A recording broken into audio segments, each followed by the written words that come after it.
Om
Wasatu iki caritaning pangani kering Gunung Agung mangguing prasasti Raja Purana pabancang kalau menurut Markandeya Purana memang beliau asalnya dari India ya, Selatan.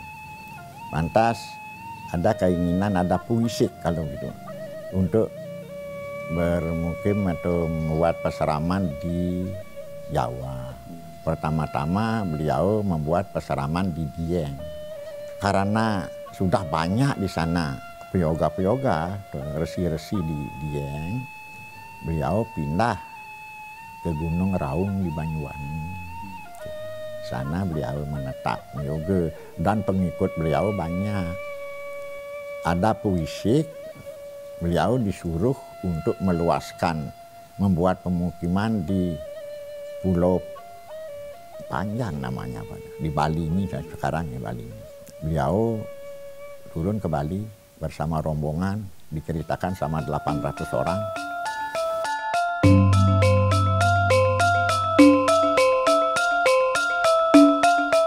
Lantaran beliau dan pengikutnya yang disebut Wong Age itu tidak mengadakan upacara ritual, nah sehingga sebagian daripada pengikut mereka ini kena wabah. Akhirnya meninggal dan kembalilah beliau lagi ke Gunung Raung yang disebut Giri Rawang untuk memohon petunjuk apa yang terjadi. Setelah dapat petunjuk, beliau datang lagi ke Bali. Pada waktu itu kedatangan beliau itulah menanamkan Pancadatu di kaki Gunung Agung. Pancadatu ada 5 jenis logam seperti emas, tembaga, perak, perunggu, dan permata. Dan disertai dengan yang disebut dengan tirta pengentas. Akhirnya selamatlah pengikut beliau dan Pulau Dewata ini. Makanya tempat ini disebut Basuki. Basuki itu artinya selamat. Selamat. Basuki ini selamat. Atau rahayu. Nah asal mula dari Basaki itu adalah Basuki dulu. Baru ada Basaki. Sejak itu menurut saya bahwa disitulah mulai awal masyarakat Bali melakukan suatu upacara ritual secara Hindu dengan bentuk bebanten upacara itu. Menyempurnakan ajaran dari pemujaan leluhur kepada pemujaan para dewa, salah satunya adalah Maharishi Markandeya. Warisan besar beliau yang kita warisi sampai saat ini. Mengasimilasi pemujaan pada leluhur dengan pemujaan kepada para dewa yang sesuai dengan ajaran Weda. Kawit surat samayu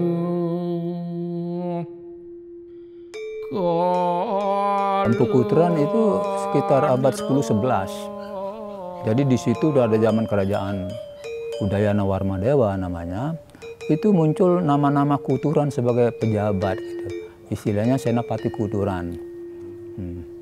itu banyak jabatan kuturan yang muncul pada waktu itu. Kuturan di Bali itu adalah nama sebuah jabatan, bukan nama seseorang.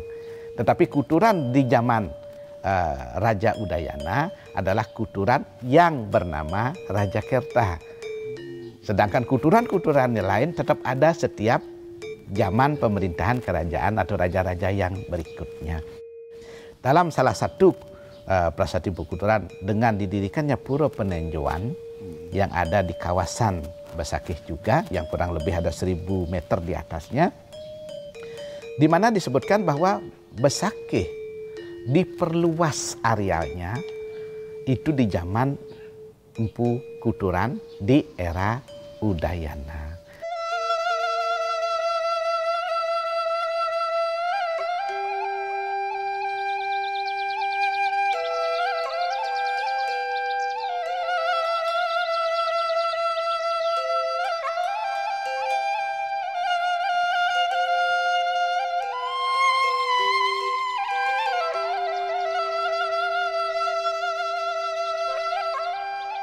Datang Bukuturan ke sini waktu zamannya Prabu Udayana.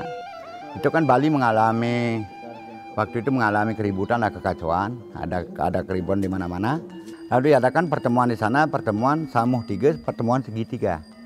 Satu dari unsur para pandita di bawah pimpinan Idem Bukuturan. Kedua dari unsur raja dipimpin oleh Prabu Udayana dan Raja Patni. Nah, itu, dan yang ketiga dari unsur sekte. Karena keibuan ini perlu dibangun disatukan umat di Bali dengan didirikan Trimurti sebagai pusat sekarang Padma Tiga ini. Disebutkan juga di dalam lontar-lontar Kuturan bahwa beliau membangun Pura Besakih dengan satu konsepsi Trimurti. Brahma, Wisnu, Siwa sebagai pengejawantan dari Yang Maha Kuasa.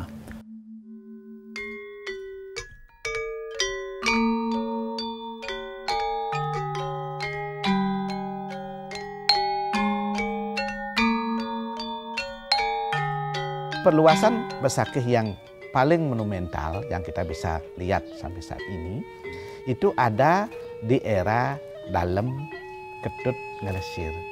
Beliau inilah raja yang pertama di Gelgel, dan beliaulah yang sangat konsen dengan pembangunan Pura Besakih itu sendiri. Ditata kembali, baru dibangun pedarman-pedarman sebagai tempat pemujaan dari klan-klan, dari soroh-soroh. Dan di dalam Pura Penataran sendiri ada juga pedarman-pedarman.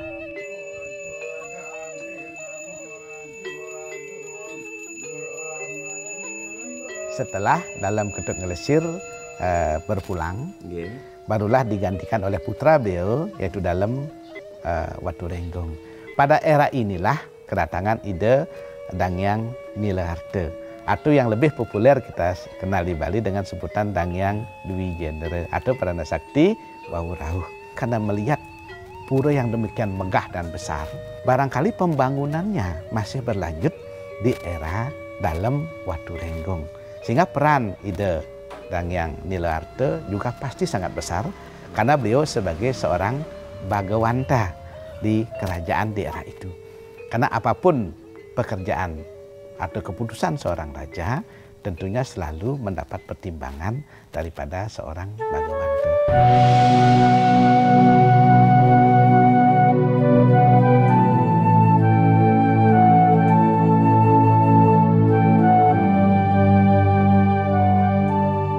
Perkembangan Hindu sampai ke seluruh dunia, dan kita berbicara tentang Bali, itu di era zaman Purana.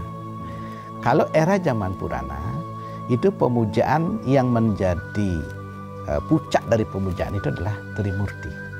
Yang menjadi Ista Dewata itu adalah Brahma, Wisnu, dan Siwa Riswara. Para dewa yang merupakan manifestasi daripada ide Sang Hyang Widi, Tuhan Yang Maha Esa. Setelah zaman Empu Kuturan, setelah zaman ide Dangyang Nileharta, dan setelah itu di Bali lebih populer pemujaan kepada manifestasi Tuhan dalam wujud Dewa Siwa. Sampai saat ini, maka dari konsep Trimurti ada pemikiran beberapa cendekiawan kita daerah itu, pemikiran mereka di Padma 3 itu sebagai setana daripada Tripurusa, yaitu 3 siwa utama, karena sudah bercorak siwaistis tadi. Akhirnya kekuatan siwa diutamakan, muncul ke atas, maka muncul siwaistis. Dengan begitu, Padma 3 itu juga dimengerti, diterjemahkan sebagai Tripurusa, artinya siwa, sadasiwa, dan paramasiwa. Sedangkan Trimurti ini sebagai 3 manifestasi sebagai triguna. Guna penciptaan, guna pemeliharaan, guna peleburan atau pralina. Apakah ini bertentangan satu sama lain? Tidak sama sekali.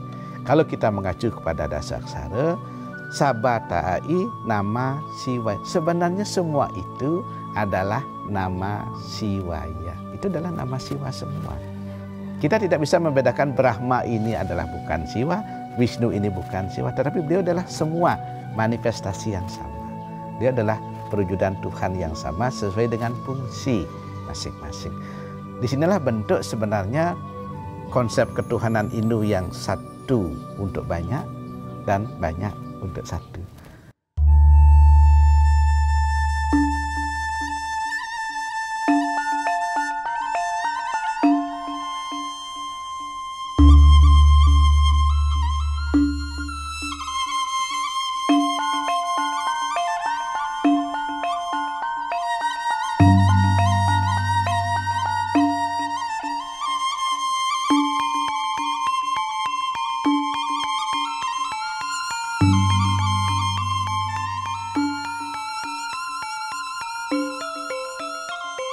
Khusus tentang Besaki, itu pendiriannya adalah dengan dasar lontar Padma Buana.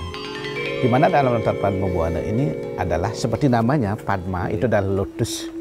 Di mana inti sari daripada lotus itu atau Padma itu adalah Besakih dan Padma 3. Padma 3 ini adalah inti daripada Padma itu.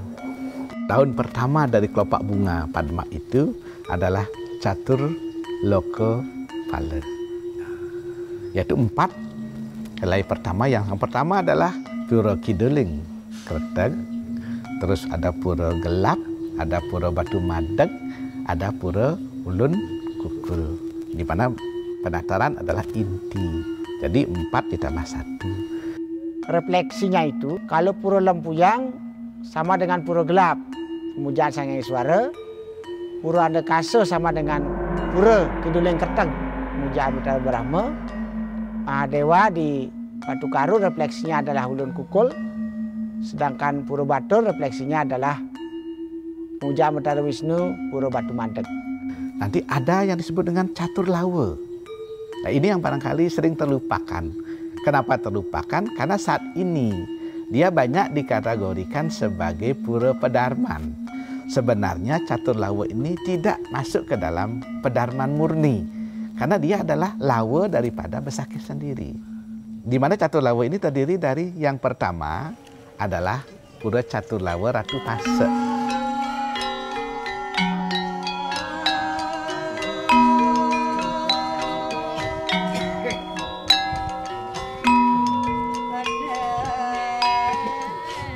Yang kedua adalah Catur Lawa Ratu Dukuh.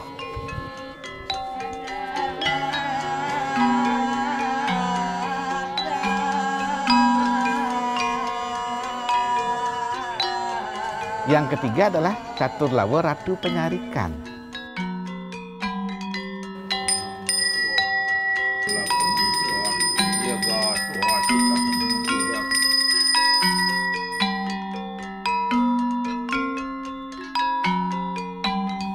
Yang keempat adalah Catur Lawa Ratu Pande.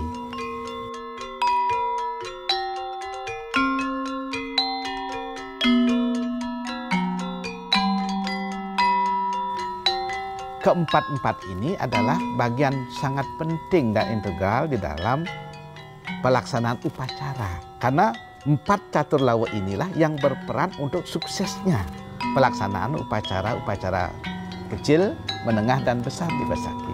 Penyungsung pengomong-pengomong inilah yang nantinya akan bertugas menyukseskan proses upacara itu dari zaman keberadaan Pura Besakih itu sendiri sebagai kayangan jagat. Di samping itu, helai-helai yang lain kita bisa lihat ada sad kayangan. Sad kayangan, kalau sudah menyebut sad kayangan, pasti dia jumlahnya harusnya 6 kayangan. Di Bali sad kayangan itu jumlahnya 9. Sad kayangan itu tidak menentukan jumlah, tetapi menunjukkan ketuaan, keawalan keberadaan pura itu. Pura Besakih termasuk di timur laut. Di timur adalah Pura Lempuyang.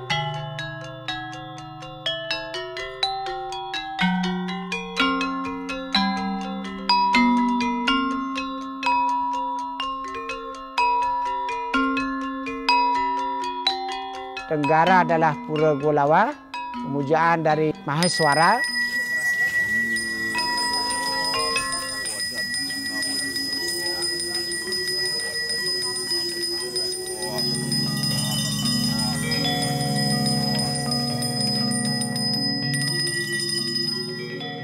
Di selatan Pura Nekase, tempat pemujaan Dewa Brahma.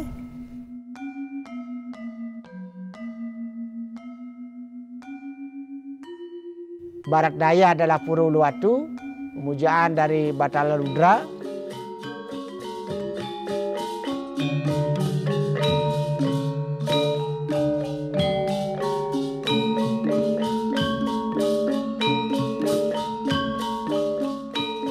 Sedangkan di barat adalah Pura Watu Karup, pemujaan Mahadewa.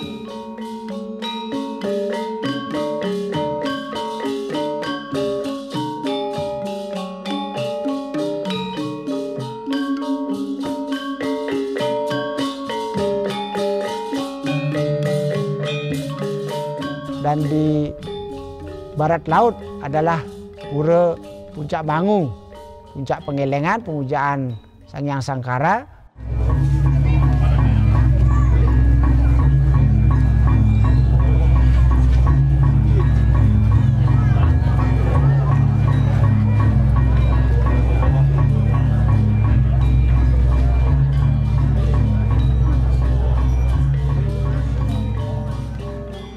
Dan di utara adalah Pura Batur, sedangkan di tengah sendiri adalah Pura Pusering Jagat yang berada di Pejeng.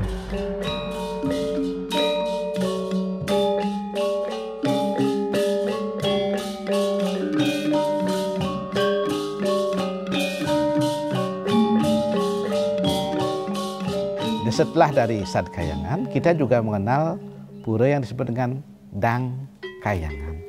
Pura-pura yang terkait dengan tokoh-tokoh suci yang ada di masing-masing zamannya. Dan sebagai helai terluarnya itu adalah Kayangan 3. Kayangan 3 ini adalah terdiri dari 3 pura, yaitu Pura Desa, Pura Puseh, dan Pura Dalem. Ketiga pura ini bertempat di sebuah desa pekeraman. Desa pekeraman adalah tempat di mana penyungsung Kayangan 3 itu berada. Inilah konsep Padmabuana yang dibuat oleh para leluhur kita dulu di Bali yang menjadi benteng untuk bagaimana ajengnya Hindu dari pusat kerajaan sampai ke daerah penepi Siring atau ke pinggir desa-desa di pinggir dari wilayah kerajaan itu. Sehingga tidak ada yang terputus transformasi daripada perintah-perintah raja di dalam proses beragama.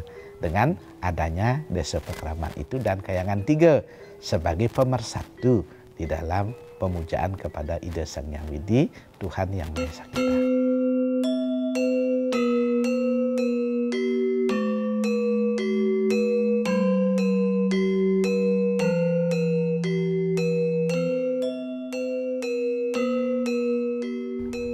Kalau dilihat ke 18 komplek Pura Besakih itu, mulai dari bawah kita lihat persimpangan.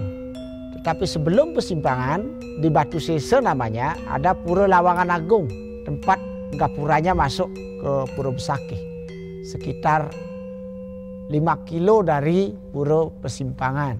Pura Persimpangan ini fungsinya adalah ketika beliau datang melasti pada saat Manco Wali Krama turun kabeh, Melasti dari Kelotok, kalau 5 tahun sekali, datang dari Melasti simpang ke Pura Persimpangan ini.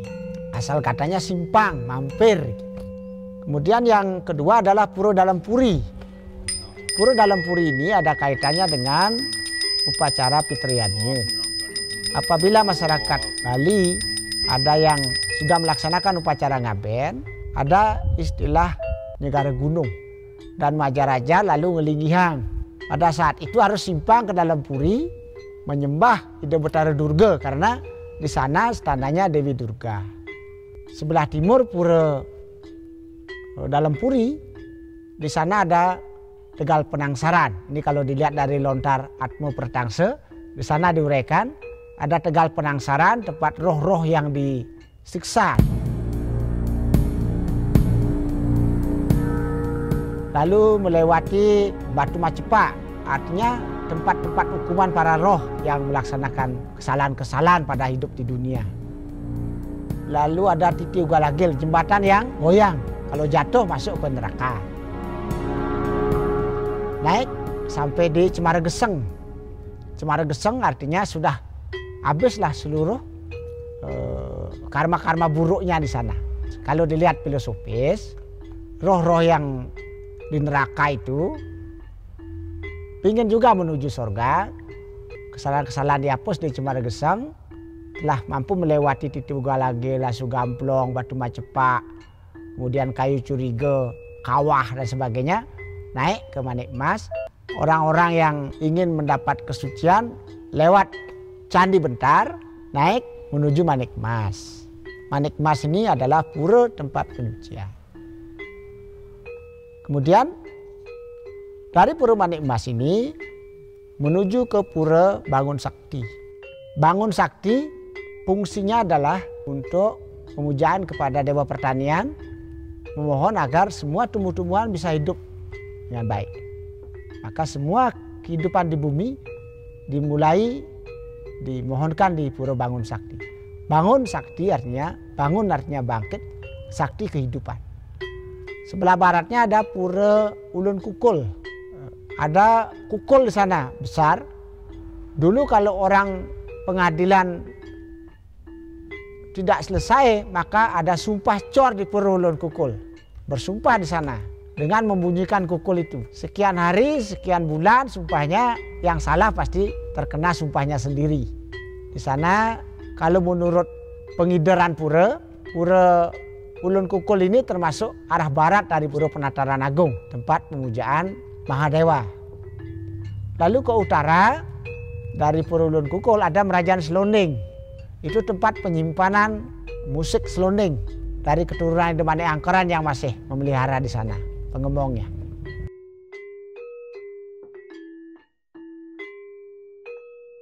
Nah, selanjutnya ada Pura Gua. Pura Gua itu adalah stana dari Naga Basuki.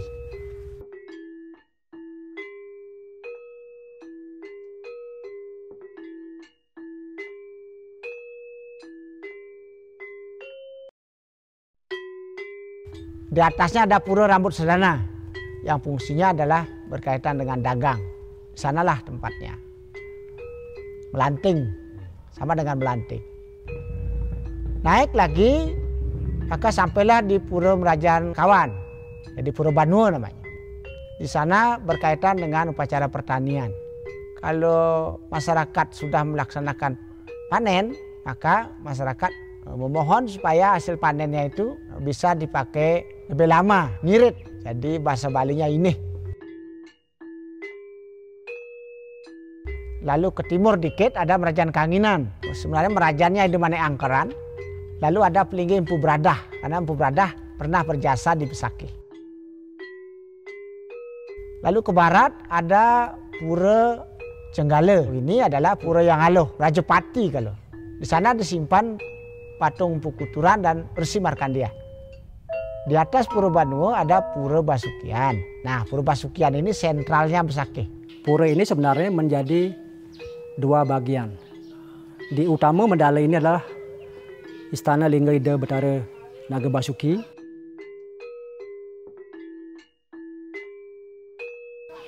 Dan yang di Madya Mandala adalah penyungsungan Bali Mula Bali Aga. Mereka ini ditugaskan oleh beliau untuk menjaga Pancadatu yang ditanam di sini. Sehingga perjangan mereka dan pura mereka ada di sebelah selatan pura ini. Itulah manusia yang disebut Wong Kuku, artinya orang-orang primitif. Nah, itulah sebenarnya orang Bali Mula. Itu adalah leluhur kami. Pura ini juga identik dengan sebutan Pura Pusah Jagat. Di Bali kan ada yang disebut dengan Kayangan 3 atau Trikayangan. Pura Dalam Puri adalah kiblatnya dalam sejagat Bali. Pura Penataran Agung adalah kiblatnya Pura Bali Agung atau Pura Desa. Sedangkan Pura Basukian ini adalah kiblatnya Pura Pusah. Makanya disebut Pusah Jagat. Dari Basukian ke bawah itu sore ngambal-ambal. Konsepnya adalah Sabtu Petala, 7 lapisan bumi. Jadi kalau Ture ngambal-ambal itu konsepnya Sabtu Loka. Jadi 7 dunia, 7 alam atas.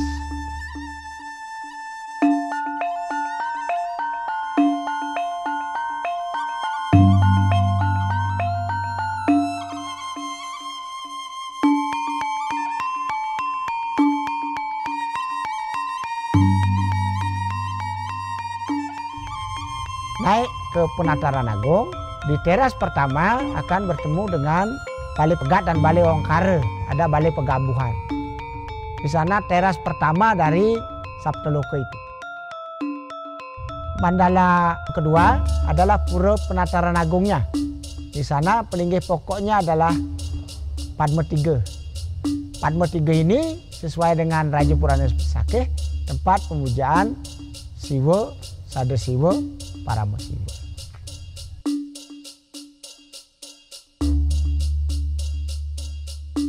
Mandala 3, pelinggih pokoknya adalah Betara Majapahit, Maspahit, Meru Tumpang 11. Catur warga Bang Mane Angkeran, yaitu pelinggih Ida Betara Tulus Sedewa. Mandala keempat, pelinggih pokoknya ada Betara Sunaring Jagat. Di sebelah kirinya ada Betara Subandar.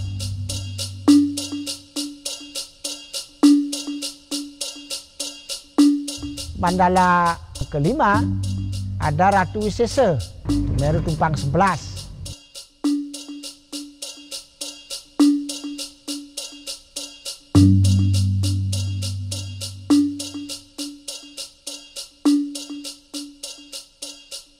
Mandala keenam ada pelinggih Kiwa Tengen. Pelinggih Kiwa Tengen ini pemujaan kepada Ardenariswari, jadi perusuh perdana. Lalu terakhir mandala ketujuh Sunia, artinya tidak ada apa-apa lagi, kosong. Dari Penataran Agung kita akan bisa lihat dari utara ada Pura Batu Madag. Pura Batu Madag ini tempat distanakannya Ida Betara Wisnu pada Meru Tumpang 11. Di Batu Madag ada juga Pedarman Ida Mane Angkeran, Meru Tumpang 9.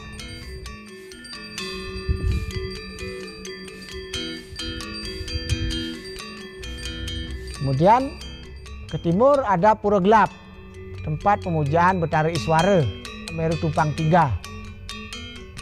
Sebagai penguasa arah timur.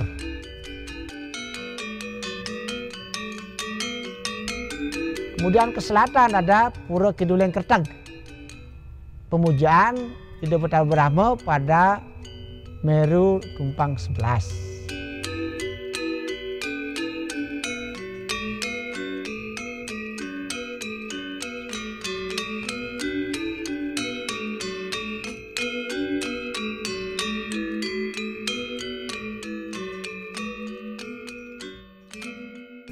Dari Penataran ke atas, luhure Ngamalama, Pura Pengubengan.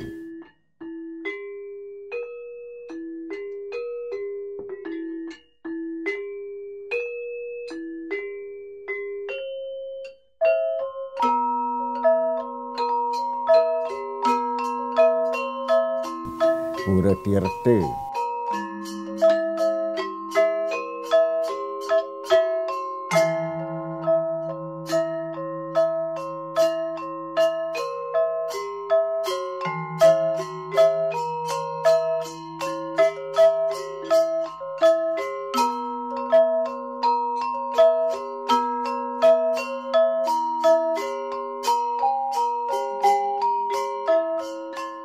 Pura Peninggawan.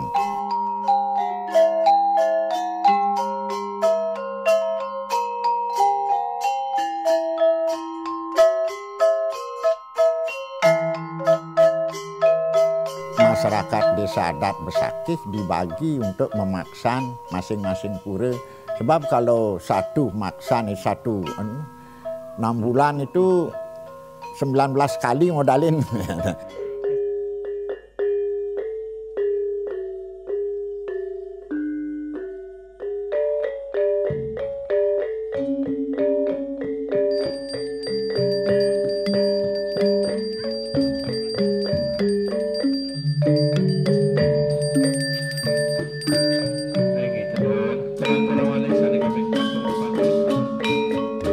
Nah, berikutnya di Besakih juga ada upacara yang sangat unik yang disebut dengan upacara ngusabe. Juga kita kenal dengan istilah mecatur. Upacara mecatur ini adalah upacara yang dilangsungkan di 4 catur lokopala itu. Kari yang 4 itu adalah mulai dari pura gelap. Karena pura gelap itu dengan yang suara itu upacaranya dilaksanakan pada Purnamaning Karo yang disebut dengan karya pengentek jagat. Dan setelah di situ baru ke Pura Ulung Kukul Linggih Yang Mahadewa, itu yang disebut dengan karya pengurip bumi. Itu disanakan di Lemeng ketiga. Nah, setelah di situ lagi ke tengah di Padma 3 yang disebut dengan Usabe Kapat. Dan setelah di Padma 3 pindah ke Pura Batu Madag, Istana Lingga Ida Yang Wisnu. Itu adalah di Lem kelima yang disebut dengan Penaung Bayu. Setelah itu baru ke Pura Kiduling Keteg, itu di Purnama ke-6 yang disebut dengan karya Penjara Brahma. Ada perayaan yang dilakukan setiap setahun sekali juga yang disebut dengan Bathara Turun Kabeh.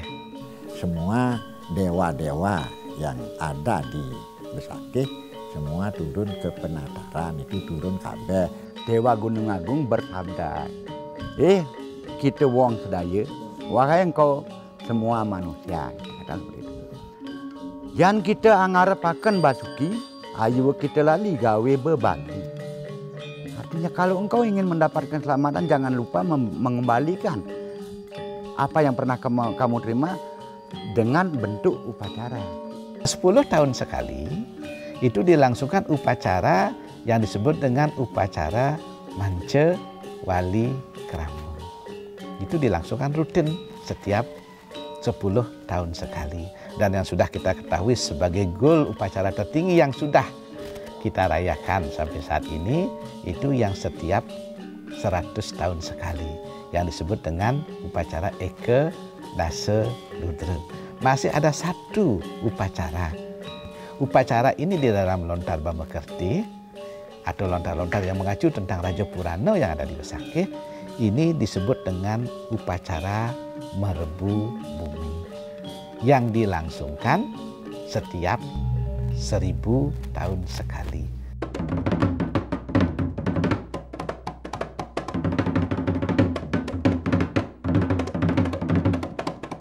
Penataran Besakih ini kita melihat fungsi yang sangat utama, khususnya dalam segi kehidupan sosial di Bali. Karena Pura Besakih ini adalah salah satu pura yang berfungsi sebagai pemersatu umat Hindu di seluruh Bali. Suatu saat Pura Besakih itu adalah pemersatu umat di seluruh Nusantara. Karena begitu kita sampai di penataran 3, di Padma 3 ini, kita tidak akan ada perbedaan lagi. Dari klan manakah orang itu berasal, itu tidak ada sorok apa mereka sudah tidak disebut.